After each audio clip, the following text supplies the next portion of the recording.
Hello guys, നമുക്കിന്ന് റവ പുട്ടുണ്ടാക്കാം കേട്ടോ. അതെങ്ങനെയാണ് എന്ന് ഞാൻ കാണിച്ചു തരാം. നമുക്ക് എൻ്റെ ചാനൽ സൂപ്പർ സിമി എന്നുള്ള ചാനൽ നിങ്ങൾ സബ്സ്ക്രൈബ് ചെയ്യുക, ഷെയർ ചെയ്യുക, ബെല്ലൈക്കൺ ക്ലിക്ക് ചെയ്യുക. മറക്കാതെ ചെയ്യണം, എല്ലാവരും എന്നെ സപ്പോർട്ട് ചെയ്യണേ. അപ്പോൾ ഇതുവരെ തന്ന ഓരോരുത്തർക്കും പ്രത്യേകം നന്ദി. എനിക്ക് ഓരോരുത്തരും ഓരോ സബ്സ്ക്രൈബ് ചെയ്ത് ഓരോരുത്തരും എനിക്ക് വളരെ സന്തോഷമുണ്ട് കേട്ടോ. നിങ്ങളുടെ നന്ദിയുണ്ട്. ഓക്കെ, അപ്പം നമുക്ക് പുട്ടുണ്ടാക്കാനായിട്ട് നമുക്ക് പോവാം. വരൂ കൂട്ടുകാരെ. റവ പുട്ടുണ്ടാക്കാനായിട്ട് ഞാനിവിടെ റവ കുഴക്കാനായിട്ടുള്ള വെള്ളം ചൂടാക്കാൻ വെച്ചിട്ടുണ്ട്. നമുക്കതിലേക്ക് കുറച്ച് ഉപ്പും കൂടി ഇട്ട് ചൂടാക്കി വെക്കുക. അല്ലെങ്കിൽ ആദ്യത്തെ കുഴക്കൽ കഴിഞ്ഞ ശേഷം പിന്നീട് ഉപ്പിട്ടാലും മതി കേട്ടോ. അപ്പോൾ ഉപ്പ് ചെല്ലുമ്പോൾ ഒരു മരവിപ്പ് വരുമല്ലോ, അപ്പോൾ അത് വരാതിരിക്കാൻ ആദ്യം വെള്ളം ഒന്ന് കുതിർത്തി വെച്ച ശേഷം പിന്നീട് ഉപ്പിട്ട് പുരട്ടിയാലും മതി. അങ്ങനെ ചെയ്യാമെന്നാൽ ഓക്കെ. അപ്പം നമ്മളിവിടെ വെള്ളം ചൂടാക്കാൻ പറ്റുന്നുണ്ട്. ഇത് ഞാൻ തിളപ്പിച്ച് ആറിയ വെള്ളമാണ്. അതൊന്നും കൂടി ഒന്ന് ചൂടാക്കുന്നതേ ഉള്ളൂ. ഒരുപാട് ചൂട് വേണ്ട, കൈ പൊള്ളുന്ന ചൂട് വേണ്ട. ജസ്റ്റ് ആ പുട്ടിനൊരു ചെറിയൊരു ചൂട് കിട്ടാൻ വേണ്ടിയിട്ടുള്ള ചൂട് മാത്രം മതി. നമുക്കത് കുഴക്കാൻ പറ്റണം, അതുപോലുള്ള ചൂട് മതി. ഓക്കെ, ഇത് നന്നായി ചൂടാവട്ടെ കേട്ടോ. അടുത്തതായി റവ വറുക്കാനായിട്ടുള്ള ചട്ടി ഞാൻ അടുപ്പത്ത് വെച്ചിട്ടുണ്ട്. നേരിയ തീയിൽ വേണം വറുക്കാൻ കേട്ടോ. നേരിയ തീയിൽ വറുത്തെടുക്കാം.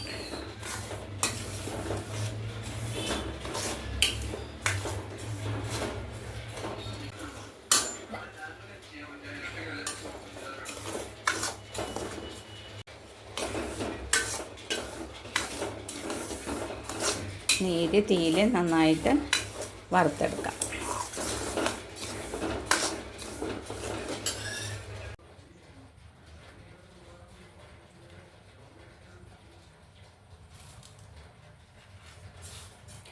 റവ വറുത്തതിൻ്റെ ആ ഫസ്റ്റ് ചൂട് ഒന്ന് കുറഞ്ഞിട്ടുണ്ട്. അത്യാവശ്യം ചെറിയ ചൂടുകളിൽ ഇനി അതിലേക്ക് നമുക്ക് തിളപ്പിച്ച ആറിയിട്ടില്ല, അതിന് ചൂടുണ്ട്, എന്നാലും ആദ്യം നമുക്ക് കൈ തൊടാവുന്ന ചൂടുള്ള ആ വെള്ളം ഇതിലേക്ക് ഒഴിച്ചു കൊടുക്കാം. എന്നിട്ട് മിക്സ് ചെയ്യാം. ഇതൊന്ന് സോഫ്റ്റായി കിട്ടണം. അല്ലെങ്കിൽ ഒത്തിരി നമ്മൾ ഒഴിക്കണ വെള്ളമെല്ലാം ഇത് കുടിക്കും.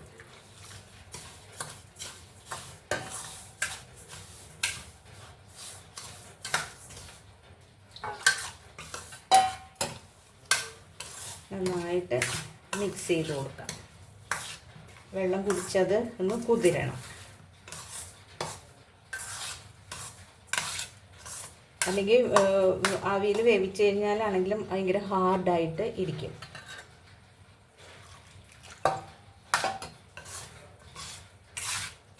ഇത് വെള്ളം നന്നായി കുടിച്ചത് വീർത്ത് വരട്ടെ.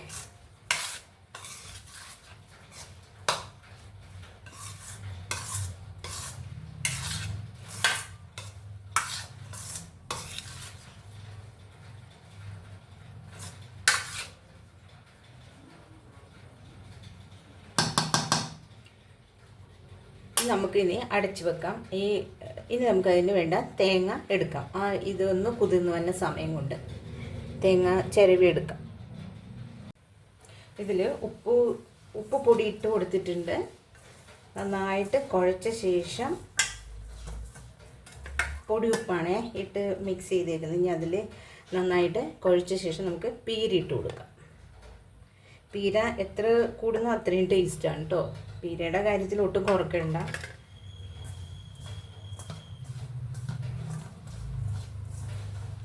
ആ തേങ്ങാപ്പാലിൻ്റെ വെള്ളവും ഒക്കെ കുടിക്കും പൊടി.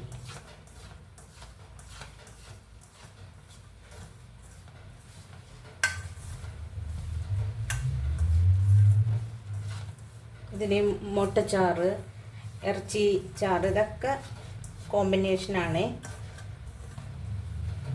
പയറ്, കടല കുറച്ചും കൂടി ഇട്ട് കൊടുക്കാം. ആ തേങ്ങാപ്പാലിൻ്റെ ആ ഒരു ടേസ്റ്റൊക്കെ കിട്ടും.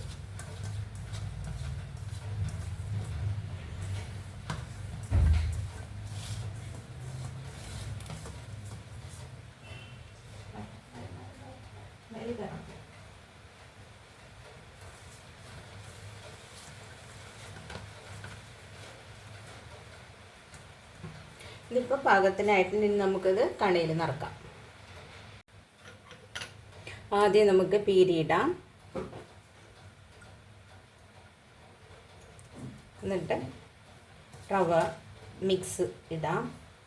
ഇതിലൊരു പൊടിക്ക് മഞ്ഞൾപ്പൊടിയൊക്കെ ഇട്ട് കൊടുത്തു കഴിഞ്ഞാൽ നല്ല കളർഫുള്ളായിരിക്കും കേട്ടോ. ഈ പൊടി കൂട്ടണ വെള്ളത്തിലേ നല്ല കളർഫുള്ളായിട്ടിരിക്കും.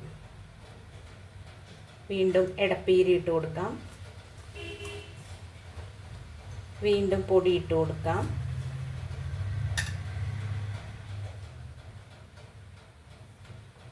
വീണ്ടും പീരി എത്ര തട്ടാക്കണമെങ്കിലും ആക്കാം കേട്ടോ. നമ്മുടെ കയ്യിൽ പീരുള്ള പോലെ ഇടാം.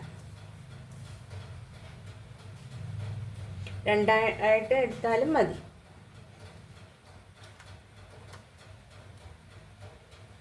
കണ്ടോ, അതിൻ്റെ മീതെ കുറച്ചും കൂടി പീരിയിട്ട് കൊടുക്കാം.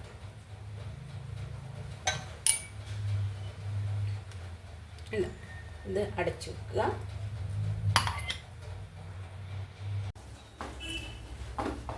കുക്കർ അടുപ്പത്ത് വെച്ചിട്ടുണ്ട്. അത് ചെറുതായിട്ട് ആവിയൊന്ന് തുടങ്ങിയിട്ടുണ്ട്. എന്നാലും ഞാൻ ഇപ്പോഴേ ഇട്ട് കൊടുക്കുവാണ്. അപ്പോൾ അവിടെ ഹോൾ അടഞ്ഞിരിക്കുമ്പോൾ അതനുസരിച്ച് പെട്ടെന്ന് അങ്ങ് ആവി ആയിക്കോളും, അടഞ്ഞിരിക്കുന്നതനുസരിച്ച്. ഓക്കെ, ഞാൻ കണപ്പുട്ട് വെച്ചിട്ടുണ്ട്. ഇനി അടുത്ത് നമുക്ക് ചിരട്ടപ്പുട്ട് നടക്കാം.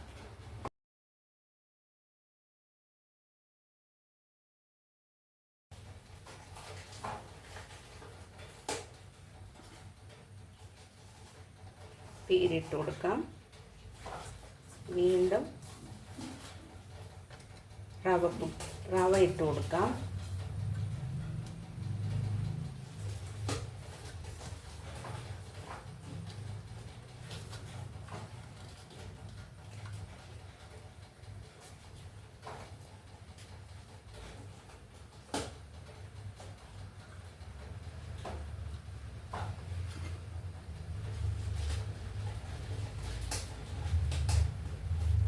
ചൂടോടെ തന്നെ ഉപയോഗിക്കണം കേട്ടോ. റവ ആയതുകൊണ്ട് ചിലപ്പോൾ നമ്മൾ കട്ട കെട്ടണോണ്ടേ അധികം വീണ്ടും ചൂടുവെള്ളം കൂട്ടണില്ലല്ലോ. അപ്പം അതുകൊണ്ട് ആറിക്കഴിയുമ്പോൾ അത് സോഫ്റ്റ് പോവാൻ ചാൻസ് ഉണ്ട്.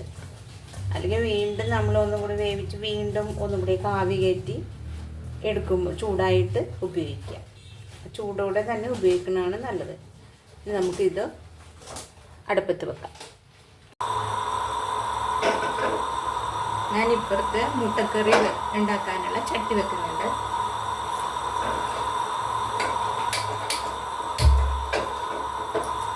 ചട്ടി ചൂടാവട്ടെ.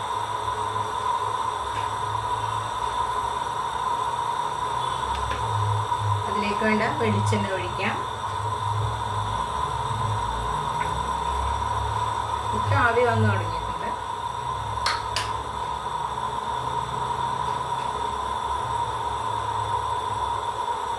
സവാളയാണ്.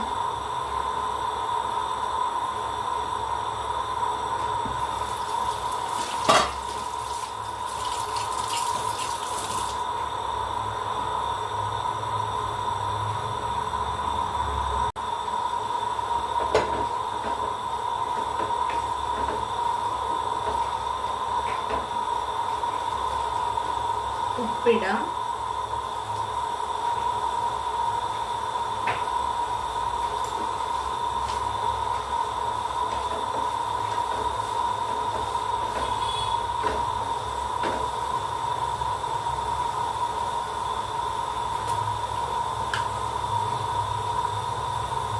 മഞ്ഞൾപ്പൊടി ഇട്ട് കൊടുക്കുന്നുണ്ട്.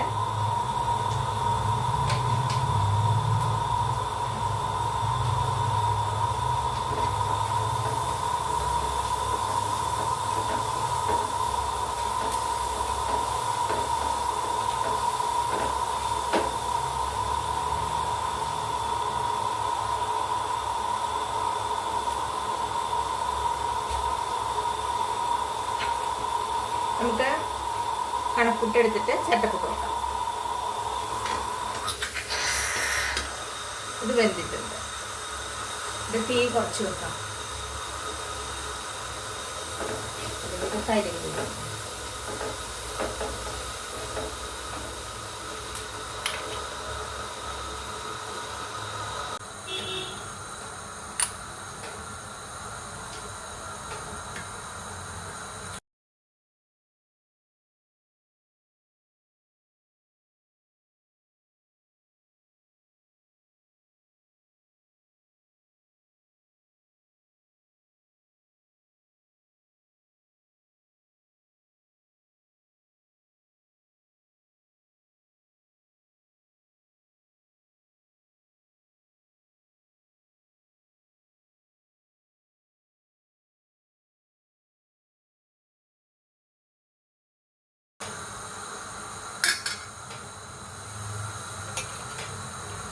കണപ്പുട്ട് റെഡി ആയിട്ടുണ്ട്. ഇനി നമുക്ക് കണയിൽ വീണ്ടും പൊടി നിറക്കാം.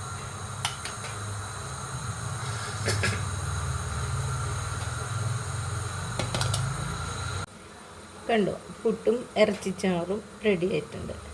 ഇറച്ചിച്ചാറ് ഇന്നലത്തെയാണ് കേട്ടോ. ഞാനിത് മോന് വേഗം പോകാനുള്ളതുകൊണ്ട് അതിട്ടെടുത്ത് മാത്രം. മുട്ടയാണ് ഇന്നത്തെ കറി. പുട്ടിൻ്റെ കൂടെ റവപ്പുട്ടും ഇറച്ചിച്ചാറും ആ കോമ്പിനേഷൻ നല്ലതാണ്. ചറ്റപ്പുട്ട് എടുത്തിട്ട് അടുത്ത കണാക്കാം.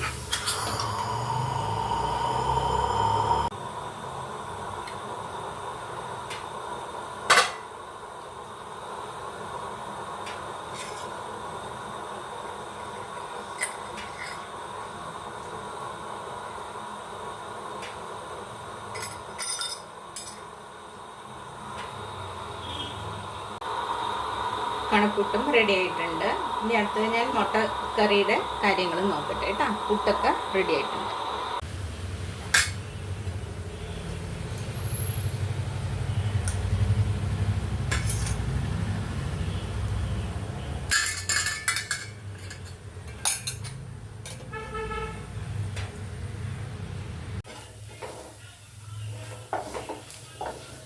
സവാള ഒരിഞ്ഞിട്ടുണ്ട്. നമുക്കതിലേക്ക് തിളപ്പിച്ച് ആറിയ വെള്ളം ഒഴിക്കാം.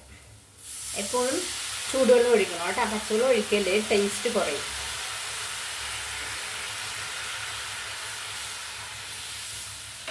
ഞാൻ 1 കപ്പ് വെള്ളം ഒഴിച്ചിട്ടുണ്ട്.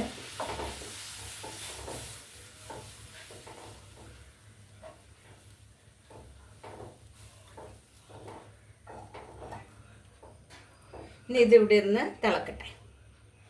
തിളച്ച് കഴിയുമ്പോൾ നമുക്ക് മുട്ടയിടാം. നമുക്ക് മുട്ട പൊട്ടിച്ചിടാം.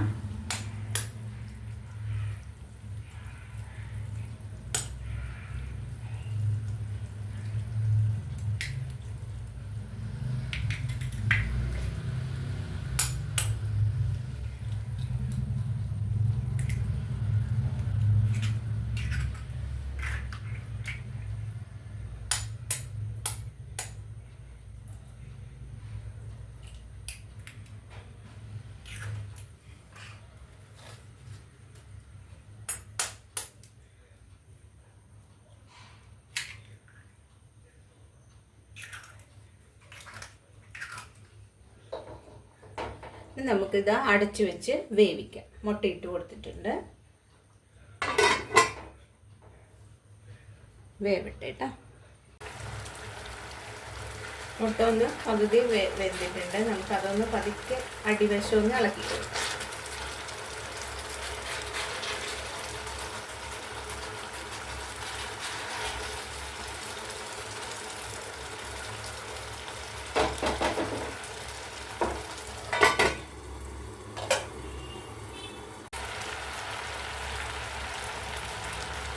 മുട്ടക്കറി റെഡി ആയിട്ടുണ്ട്.